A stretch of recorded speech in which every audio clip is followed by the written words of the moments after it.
Mr. LP here with another read aloud, but we've got more chapters in Ready Freddy, Halloween Fraidy-Cat by Abby Klein.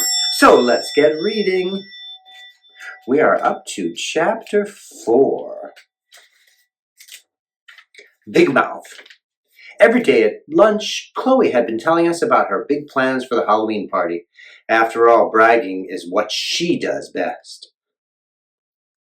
My mom and dad are spending a fortune to turn our house into a real haunted house. Well, they aren't actually doing it. They hired these special party planners to set it all up. You're all going to love it. I just can't wait until tomorrow night, she said, squealing and clapping her hands. She finally shut her mouth for a second, only because she ran out of breath. I guess she never gets tired of listening to herself talk. As soon as she gulped some air, she was off and running again. I hope you all have your costumes ready. You'd better check them and make sure you put them on real tight because we're going to scare the pants off you. She started laughing hysterically. Get it? Scare the pants off you. Get it? Oh, we got it, said Max. It's just only funny when I say it. Well, nothing you say is going to spoil my party, Chloe said, wagging her finger in Max's face. Hey, get your finger out of my face before I bite it. Max wasn't kidding. He'd already done that once to Chloe. She quickly put her finger back. She must have remembered how it felt. I can't wait, Jessie climbed in. I love haunted houses. The scarier the better. Good, because this one is going to be super scary, Chloe said. Are you going to have dry ice at the party? Asked Robbie. Dry ice? That's a good one, Max chuckled. I thought you were supposed to be some kind of genius, Robbie. Everybody knows that ice isn't dry, it's wet. For your information, Robbie continued, there is such a thing as dry ice. It's actually what people use to make that sort of creepy fog you see in haunted houses. Max didn't answer. Good for you, I whispered to Robbie. That shut him up. Is your haunted house going to be full of monsters? Jessie asked excitedly. And how about skeletons in coffins? I love when they pop out of their coffins when you're not expecting it. Boy, I wish I could be as brave as Jessie. Nothing and no one seems to scare her. I don't think she's afraid of anything. I wish I could be like that, but the more she talked about the haunted house, the sicker I felt. I wanted to cover my ears so I couldn't hear what they were talking about, but then everybody would know for sure that I was a Fraidy-Cat. Oh, there's going to be all that stuff, Chloe said. Skeletons, vampires, mummies, zombies, and even some monsters that jump out at you in the dark or grab your ankles when you're walking through. Awesome, Jessie said. Are you going to have any games? I asked. I really needed to talk about something else besides monsters. Games at a Halloween party? Max snickered. Games are for babies. Of course we're going to have games, Chloe said. We're going to bob for apples and... Oh, I love that game, Max interrupted. I thought you just said that games are for babies, Jessie mimicked. Well, I'm really good at that game, Max continued, puffing out his chest. I always get the most apples. That's because he has the biggest mouth, I whispered to Robbie. Max whipped his head around and grabbed my shirt. What did you say, shark boy? Nothing, I whispered, trying not to laugh in his face. Max tightened his grip on my shirt. I know you said something, and I want to know what. I gulped. Now I was in trouble. Me and my big fat mouth. I stammered. I'll tell you what he said, Jessie butted in. He said you have a big mouth, a really big mouth.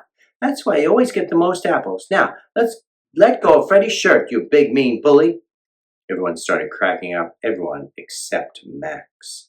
Just then the bell rang, signaling the end of the lunch. Phew, saved by the bell. But before Max let go of my shirt, he whispered in my ear, You'll be sorry you said that. Just wait until tomorrow night, wimp. You're all going to have so much fun at my party, Chloe sang as she went to line up. I can't wait, Jessie called after her. Yeah, I can't wait, I muttered to myself. Chapter 5 is getting ready. Freddy, time to come downstairs and get into your costume, my mom called. You don't want to be late for the party. Being late wasn't such a bad idea. Maybe I'd missed the haunted house part and arrived just in time for the games. Remember, we promised Robbie's mom that we'd pick him up, so you need to get a move on. Let's go! So much for arriving late. I couldn't make Robbie miss half the party just because I was a Fraidy-Cat. But there was no way I was going without my lucky shark's tooth. It always made me feel better when I rubbed it. I had to have it if I was going to make it through the haunted house tonight. My mom was just going to have to wait a few minutes. I had been turning my room upside down searching for it for the last 20 minutes. I sat down on my bed and hit my forehead with the palm of my hand. Think, think, think. No luck. No good ideas were coming to me. Maybe Susie knew where I was. Susie! I called, Susie! Susie! She stuck her head out of the bathroom. That's where she spent most of her time. What do you want, stinky head? It better be something really important. I'm trying to get ready for Amy's party. I ran over to the bathroom. Have you seen my lucky shark's tooth? No, and I don't have time to help you look for it.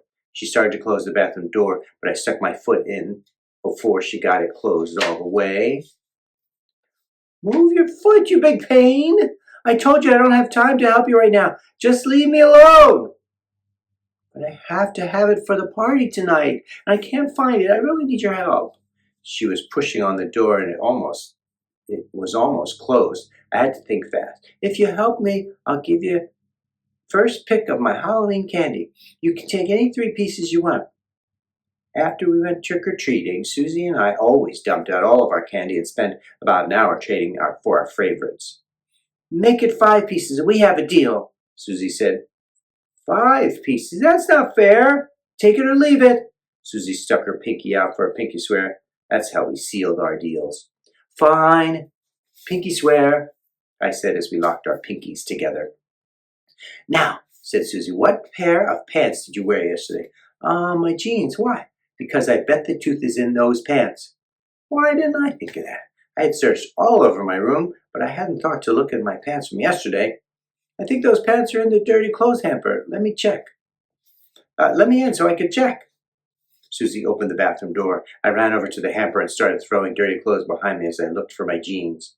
Hey, watch it, Susie yelled. I turned and saw that a pair of my underwear had gotten caught in her Bride of Frankenstein wig, which stood about a foot high off her head. Sorry, I said, trying not to laugh, but it looked hilarious. It's not funny, Susie whined. I spent a lot of time getting this wig on, and now you're messing it up. She gently pulled the underwear off her head. Here they are, I yelled. I found my jeans. I stuck my hand in one pocket. Not there. My heart sank. I checked the other pocket. Then I felt it. Hard and smooth and sharp. I got it! Thanks, Susie, I yelled as I started running downstairs. You're the best sister in the whole world. When I got downstairs, Mom was waiting for me. She was holding the hammerhead costume she had made.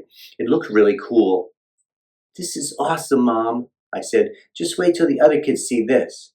I'm glad you like it. I've worked hard on it all week. I think my favorite part is the headpiece. It doesn't cover your face. You just pull it on your head like a hood, and the hammer-looking part sticks off to the sides. Here, try it on. First, I pulled on the shark suit that covered my whole body. It was one piece and had a big fin sticking out the back. Then I put on the hammerhead hood. I ran to look in the bathroom mirror. Cool, I whispered to myself. Just wait till Max sees this. He won't think it's so lame. Oh no, Max. How could I have forgotten? What was it he said yesterday? Wait until tomorrow. I was doomed. If I actually survived the haunted house, I still had to face Max. I had already been punched by Max once in my lifetime. I really wasn't looking forward to going through that again. Freddy, honey, where are you? Where'd you go? My mom's voice interrupted my thoughts. We have to leave right now. The party starts in 10 minutes. Robbie's mom just called. She's wondering where we are. I took a deep breath and looked in the mirror.